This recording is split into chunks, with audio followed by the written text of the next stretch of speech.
What's happening, everybody? It's Grand Prix GP02 here, coming to you once again from the north end of Houston, Texas, where today I've got the keys to one of the top players in the compact crossover segment. Today we're going to take a full-on look at the newly redone 2017 Ford Escape.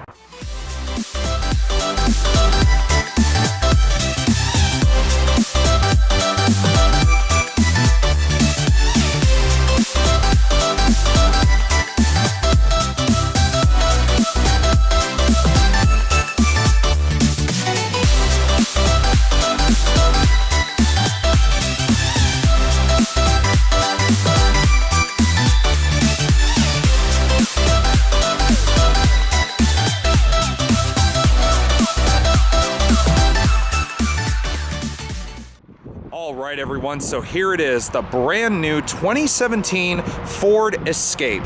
Now if there's one thing that I want to make mention of right off the bat here, it is not the renewed styling for 2017, and it is not actually the rather impressive engine that hides under the hood of the particular vehicle that I'm showing you here. No, it's the Escape's sales record. By year's end in 2016, Ford had shifted over 307,000 of these, sitting underneath the Honda CR-V, the Toyota RAV4, and the Nissan Rogue in that order. Now for 2017, as you can see visually, the Escape has received a pretty significant update in terms of its exterior styling and in terms of available technology. Now, the one I'm showing you here is not the top tier trim level. However, I do feel that it is one of the most popular trims that you're going to find just about anywhere. This particular example I'm showing you here, dressed in ingot silver metallic, is a 2017 Escape SE, equipped with the optional 2-liter EcoBoost 4-cylinder engine and spec'd out as a Group 200A. Now, that basically means that everything aside from the engine up front is standard on this particular trim level. Now, as far as the styling goes here on the exterior, I do feel that Ford has made this vehicle not only a lot more modern looking, but also, in my opinion, rather handsome. It's not too vanilla and it's not too extreme either. So here at the front, we have these standard halogen headlights. You can get these as halogen projector units, but you have to step up to the Group 201A specification in order to get those. Now, I do like the way this is styled. It does mimic some of the bigger vehicles in Ford's SUV lineup, and even cars like the Ford Taurus, especially with this chrome-trimmed hexagonal grille here, mimicking actually the new Ford Edge, more specifically. So this vehicle is kind of like a baby Ford Edge in terms of its styling. You also have your turn signals and fog lights located down here. These will be updated, of course, as you go up the trim level ladder, which there are 3 of for the new Escape. That's starting at S, then SE, and ending at Titanium. Now, as far as pricing goes, when I actually went on Ford's website and spec'd this vehicle option for option, I came to a price tag of about $25,240 MSRP. Now, of course, that's excluding dealer rebates and whatnot, so you could probably pick up one of these for about the middle $20,000 range if you so desire. Now, looking down here at the wheels, these are the standard 17-inch sparkle silver finished aluminum alloys. You can upgrade to 18-inch wheels if you so desire, but again, that involves stepping up to the 201A specification. There are even bigger wheels available with the titanium trim. However, I do actually like these. They do fill up the wheel wells nice and full. There's a lot of sidewall here, so the ride should be a little bit more quiet, even though this platform is relatively based on the new Ford Focus at that. You also have 4-wheel disc brakes all the way around, and that does include anti-lock brakes and traction control as well. You do have multi-link independent rear suspension and McPherson strut suspension for the underpinnings. Now, some of the exterior pieces do feel a little bit cheap, and the one thing that sticks out to me is this kind of stick-on air vent. I feel like I've seen something like this at an AutoZone parts store, but apart from that, I do actually like the exterior of this vehicle. So as we move around, we do have the body-colored exterior mirrors here. The SE does not come with a sunroof as standard. However, I do think that there is one actually as an option as you go up the specification and option list. So overall, on the exterior, as far as options are concerned, you still are getting quite a few things, but you don't exactly get everything with the Escape SE.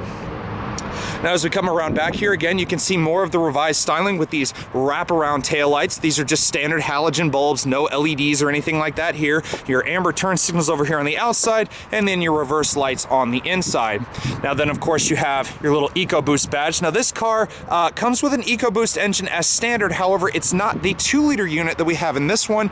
It is a smaller 1.5-liter unit that offers a little bit better fuel efficiency compared to the higher horsepower and higher torque numbers of the 2-liter motor. Now looking down here, we do have the dual aluminum exhaust tips as well, and they do actually sound okay, even though this is mainly just a family compact SUV.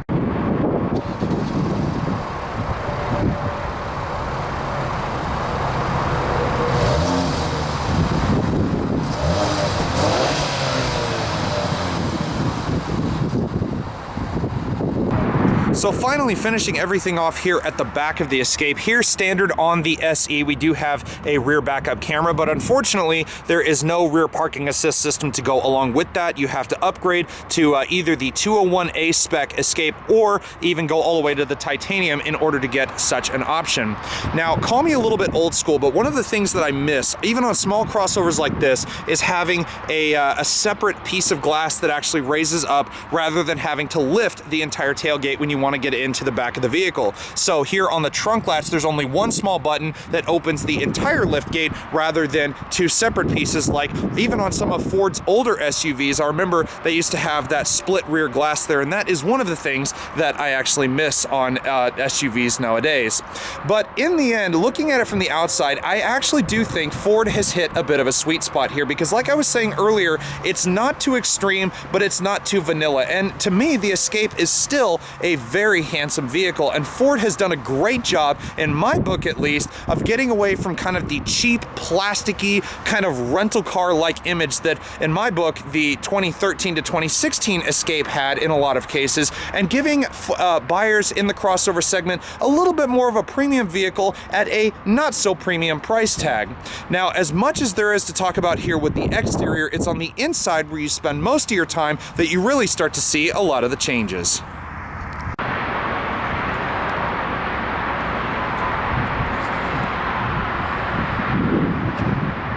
Now, if there's one thing that has really surprised me about a lot of Ford's vehicles in their current lineup, it's about how the company has been following their motto, which is go further. And they've really been going further, in my book, by offering customers a lot more upscale options and more premium materials, and even a more premium cabin design in a lot of their top-selling models at not so much of a premium price tag. So, keeping that theme in mind, we have soft touch materials up here on the top part of the doors here. You do have some plastic, but that is things like the speaker grill leading up to the inner part of the door where you really don't see it all that much, and just a very small sliver of plastic going across the middle part of the door here. But leading on from these soft touch materials here on the top, you also have padded leather down here on the armrest. So great places to rest your arm, whether up by the window or down here on the armrest. Now, of course, you do also have all of your powered standard conveniences, including the keyless entry and the power door locks. You have the key code keyless access on the driver's door. You have an automatic down driver's window, along with your the rest of your power windows. You also have your power mirrors and window locks as well. Now, moving on to the rest of the cabin in this Escape SE, one of the things that I'm reminded of here is the current generation Ford Focus. Now, keeping in mind that the Escape is based on the Focus platform, you'll notice a few things from the Focus interior. So, things like this 3-spoke multifunction steering wheel, again, very much the same as in the Focus, but a lot more premium options. So you have the automatic headlights, you do have fog lights on this one, you have the rear tailgate opener, but again, it's not a power tailgate. You also have your cruise control adjustments and also a 10-way adjustable power driver's seat as standard on the SE. Before, you had to upgrade to a certain group or package level in the older Escape in order to even get the power seat, but now on the Escape SE, you can get it as standard. Now, this particular vehicle is sporting the charcoal and dark gray cloth upholstered interior. You can also get this in what they call light stone, which is kind of like a nice tan color, and you can even upgrade it to leather as you step up the ladder. So overall, a very premium cabin already, even here on this $25,000 mid-level trim.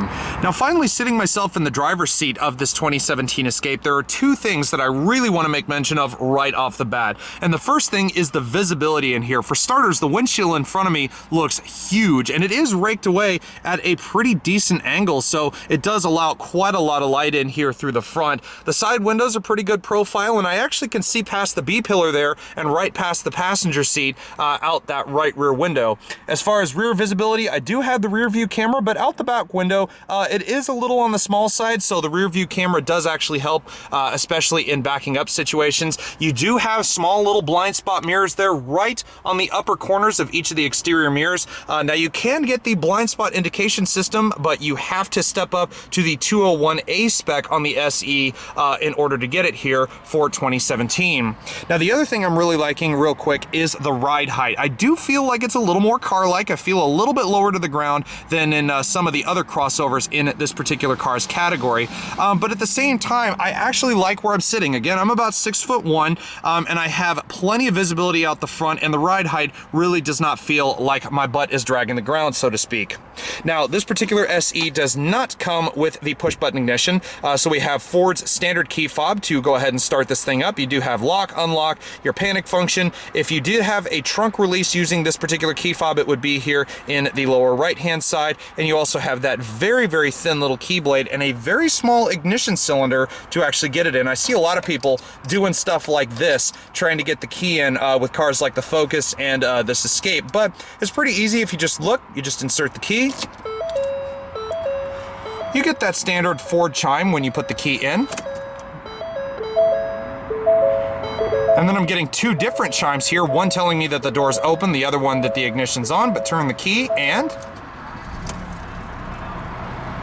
So now looking around the cabin of the 2017 Escape, the one thing that I can tell you about this is you can really tell that this car has the genetics of the Ford Focus in it. Things like the gauge cluster here directly in front of the driver, the numbers, the needles, the little display up there at the top of the gauge cluster, that's all reminiscent of the current generation Ford Focus. Same thing here with the steering wheel, this 3-spoke multifunction design. You'll also find it in the current 2016 and 17 Ford Focus lineup. Now here on the steering wheel, you do have quite a lot of controls as standard. On the right, you have your hands-free radio controls and also your hands-free Bluetooth controls as well. And over here on the left, you have the small arrow pad, which controls your little liquid crystal display up there at the top of the gauge cluster. And you also have your cruise control functions as well.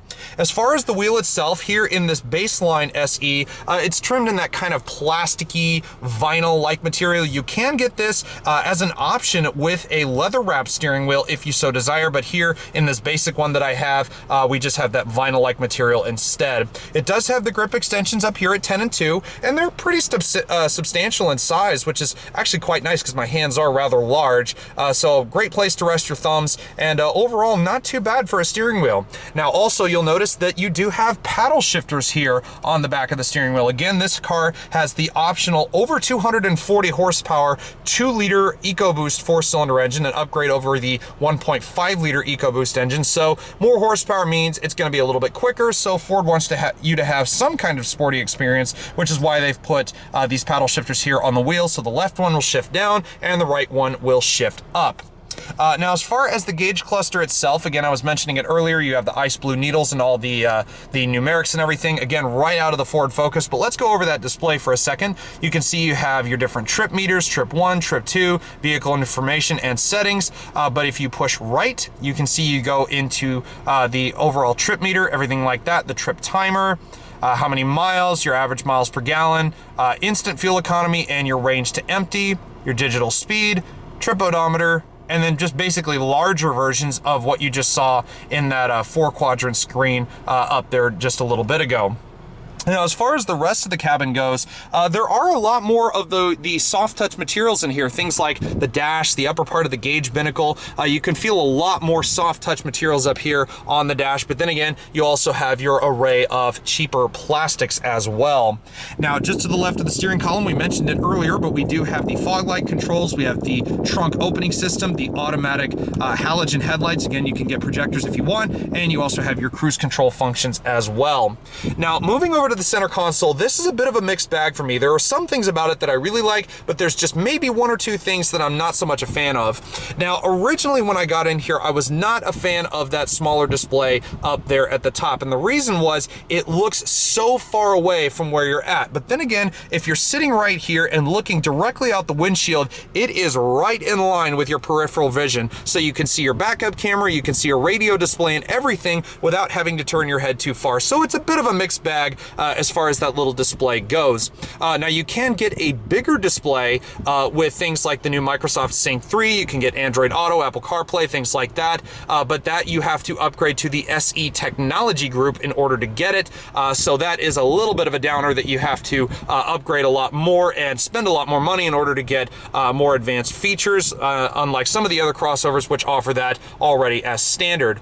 Now, moving down from the display, we do have these little toggle switches here. You get 4 little tabs on your display up there, and that is what each of these controls. You have your CD player up here at the top. You have your controls for your air vents way up here. As far as actually controlling them, you don't have them closer down here.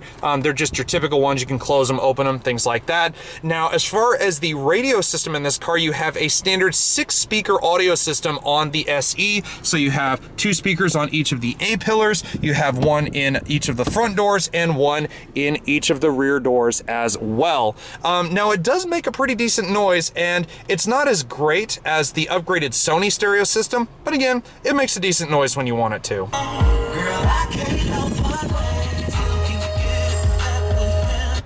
Now, like I said, the standard 6-speaker system in this vehicle does make a pretty decent noise, but again, it's not as crisp or as sharp as, say, the Sony stereo system that you can get in the upgraded version of this same vehicle. Now, one of the little bitty gripes that I have is the positioning of the buttons and the rest of the controls. They've angled them way up and away from the driver, so if they'd maybe tilted them forward just a hair or tilted them more towards me, that would have been a little bit nicer, but everything is still very legible up here. Again, you have all of your little tabs, your eject button for the CD player, you have your hands-free phone pad and radio preset button as well, which is very nice to have. You have our good old friends, the volume and tuning knobs, so no touch screen, anything like that there. And then, of course, you have all of your controls for different things, such as hands-free phone, the display menu up there, the sound functions, so that's like bass, treble, mid-range, all that kind of stuff, track forward, track backward, all that kind of stuff, Sirius satellite radio, and standard AM and FM functions as well. You also have the little arrow pad, which can control things up there on the display as well, and your hazard switch located right below it. Now, moving down, we get to the standard dual zone climate controls. Gone are the finicky kind of plastic knobs that you'll find on maybe an earlier version of this same generation of Escape. And in its place now, even for this 200A spec version, is a dual zone computerized climate control system. So you do have the temperature knobs on either side. You have your little screen here in the middle telling you your temperature and fan speed. Fan speed buttons are a little bit hard to find at first unless you really look. You do have your fan down over here on the left, fan up on the right, front and rear defrost. You have your power button, so you can just simply turn it off like that.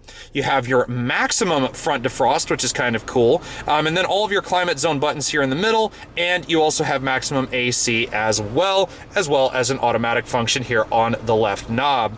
Now, moving down from that, you'll notice 2 little buttons, one with a little A and a circle around it, and one labeled TCS off. Well, the TCS off is pretty obvious. It's traction control, but this little guy right here is the auto start stop feature. Now, if you push it, you'll turn it off. But if you put it like that and the light isn't on, it may look like it's off right there, but the auto start stop system with that button pressed without the light on means that the auto start stop is engaged, thus allowing you to get about 30 miles to the gallon, even with over 240 turbocharged horsepower up front in this particular version.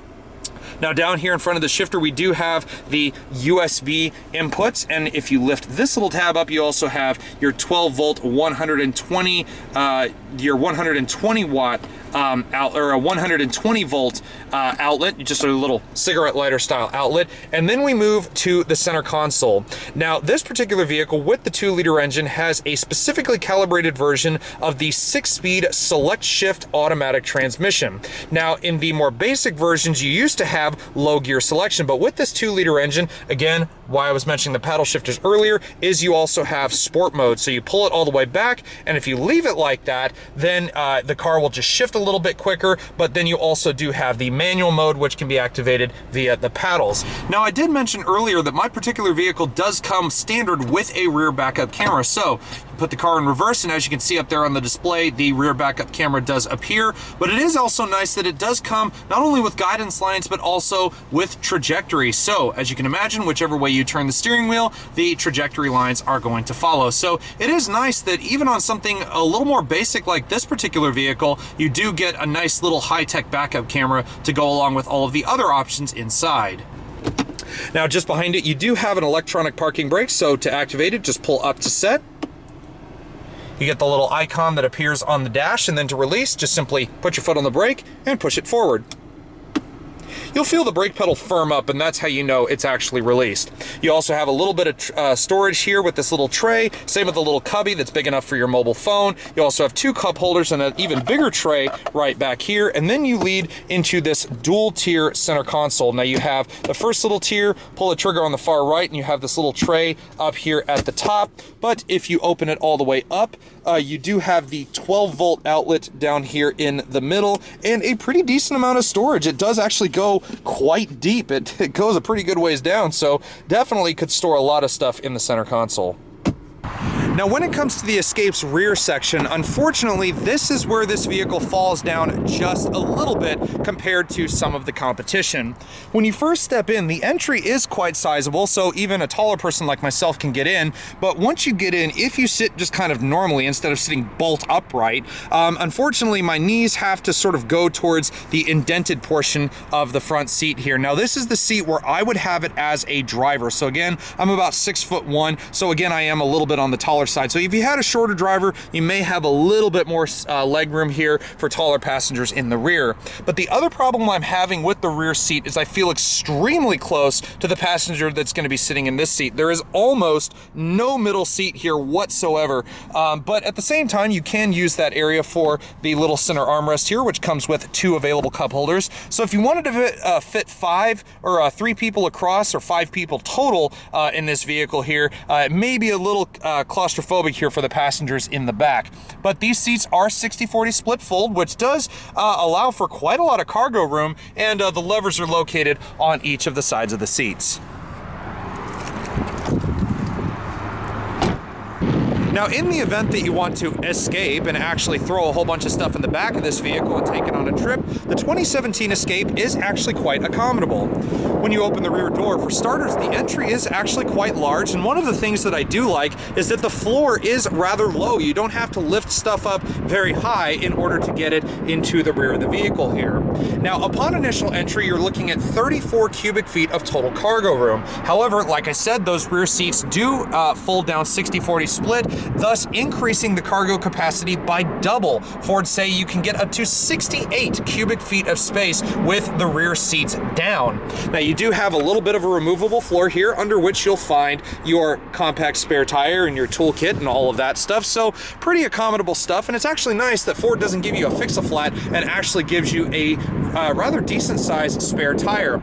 Now, you can also get the optional cargo cover, and that's what these little hooks are for here in the side. But overall, a very accommodable vehicle if you decide you want to load it up with stuff and actually take it on a trip. Now, if there's one option on my particular test vehicle that I've been dying to talk about this whole review, it is what lies up here in the engine bay. Now, the standard Escape SE comes with a 1.5-liter EcoBoost 4-cylinder engine that features double overhead cams, 16 valves, direct fuel injection, and variable valve timing. However, if you are a little bit more of a speed junkie like myself, then the motor you're looking at here is the one you're going to want. Nestled in the engine bay of my test vehicle here is Ford's 2-liter double overhead cam, twin scroll turbocharged and direct fuel injected EcoBoost 4-cylinder engine. Now this is also a 16-valve motor with variable valve timing, and it cranks out 245 horsepower and a rather impressive 275 foot-pounds of torque. Now that, I think, is more than enough to deal with the Escape SE's 3,613 pound curb weight. Now the EPA has rated this vehicle at 22 in the city, 29 on the highway on premium unleaded fuels for the 2-liter model that I have here. However, you will get a little bit better mileage with the 1.5, coming in at 23 in the city and 30 on the highway in front-wheel drive configuration. Now this vehicle is also available with all-wheel drive, and you'll be looking about 21 in the city, 25 on the highway for about average on both the motors. But overall, I still love this 2-liter EcoBoost. It's plenty of power, and it still gives great grunt off the line. Now, even though that engine up front is definitely worth mentioning, it's also worth talking about the safety side of things, being the fact that this is still a family crossover. So we do have our usual array of airbags going across the front for the driver and passenger. You also have side curtain airbags, as noted by a little notification up there on the top of the B-pillar, and you also have these tags here on the seats which notify you that there are side impact airbags in each of the seats as well. Now you do also have your electronic amenities, including the traction control, anti-lock brakes with 4-wheel discs all the way around, but you also do have some optional ones that you can get on various trim levels. Things like the blind spot indication system, which you can get on the 201A spec Escape SE, and then also, as I said, there's an absence of it on this vehicle, but you also have the rear parking assist as well. Now coming over here to the passenger side of the vehicle and stepping down in, it's just as spacious as it is over there for the driver, but the seat's in a little bit of a funky position, so I'll just move it back here really quick. But overall, I still feel like I have plenty of space here in the front. I have a good amount of room to stretch my legs out without my knees being kind of locked in place and having to stretch all the way to the end of the tunnel. The glove box is actually pretty sizable. It folds down almost like a tray table on an airplane, so you have this flat spot here. It doesn't go very far back, but you do also have a little shelf here with all of your appropriate reading materials and whatnot, but I like that it basically drops right down into your lap, so you can have everything right here and you don't have to go digging around. It's all right there in front of your face. Now, in the end, I really do say that I have respect for the Ford Escape. Originally, I wasn't so much a fan of it because it felt more like a plasticky, cheap kind of rental car, but here with this refreshed version for 2017, I definitely can see why Ford has sold over 300,000 of these by year's end 2016. And on that note, everybody, unfortunately, our time here with the 2017 Ford Escape has now unfortunately come to a close. I do hope you guys have enjoyed this review as much as I have had fun making it for you guys. Now, if you guys like what you see, feel free to like, subscribe, or leave a comment in the box below. And in the end, a huge thanks goes out once again to the folks here at Humble Hyundai for providing us with one of their pre-owned vehicles for us to have a look at today. But again, guys, from up here in the north end of Houston, Texas, this is Grand Prix GTP02 signing out. Until next time, take care, everybody, and stay safe.